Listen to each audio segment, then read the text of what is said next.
laamu haa fattude selɓe ɗaran haa nder berniwol Ngaundere. Asiyatu lamminaama jawro fattude selɓe ɗaran. O hoosi korwal baabiraawo maako. O laati o ɗiɗaɓo debbo mo laamino fattude nde. Ummaatoore fattude selɓe ɗaran ɓe kawti ɓe cuɓino hajja Asiyatu. Asiyatu lamminaama haa saare laamu Ngaundere. Saraaki'en laamiiɗo Ngaundere meetimo dow taweego sous-préfet Ngaundere lamba ɗiɗi. Sewo kam tindinoore wala Allah seniɗo tan andi ha sewo kam foti haa no haɗirta kam. To kuugal bo ɓe yi'a to Allah senno balli min ni min huwan jibooɗe Allah deidei no Allah woni min ni min be saraaki'en pat. Mi yerima on mi yerima baba mun arti laami no haa ɗo ɓaawo bo baka min laami baka mai maayi kadi ɓaawo ton duuɓi 5 min heɓai min waɗi laamu man sei hikka non gaaji haa jawro manje manga. Sous-préfet hokkitimo ɗerewol maako ngol dungantamo ardaago fattude selɓe ɗaran. Jogiiɗo bindirgol saare laamu Ngaundere Modibbo Iya Ibrahima ho'i boliiɗe wasimo deidei no haani o laamoro o wontira be ummaatoore. O wolwi o yottini boliiɗe laamiiɗo Ngaundere deidei haa jawro en.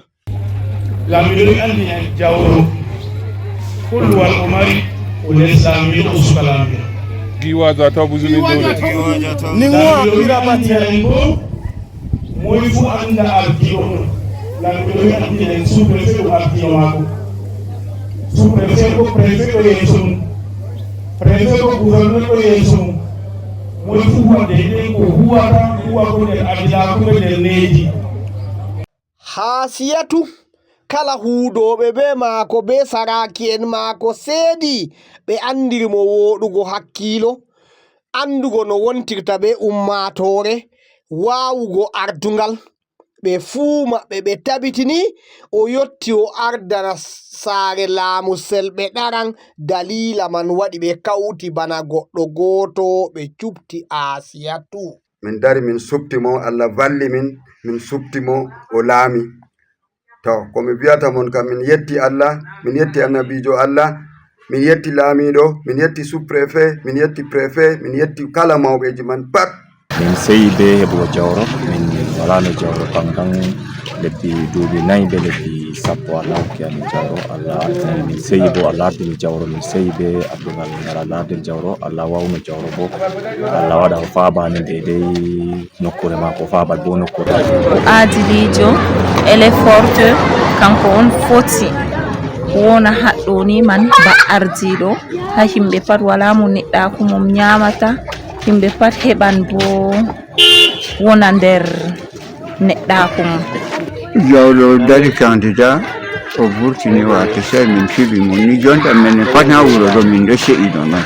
Duuɓi 4 be lebbi min anda ko hamin woni, min anda hamin titira ko min wala hoore min wala kosɗe, min ɗo sukli min ɗo sakli, amma seyo ngoɗo kam seyo mai min ɗo seyi masin. O jaɓi laamuɗo min laari bo dole nga kanko o yetti goɗɗo on je o aynata min fami o jogan laamu mai bo.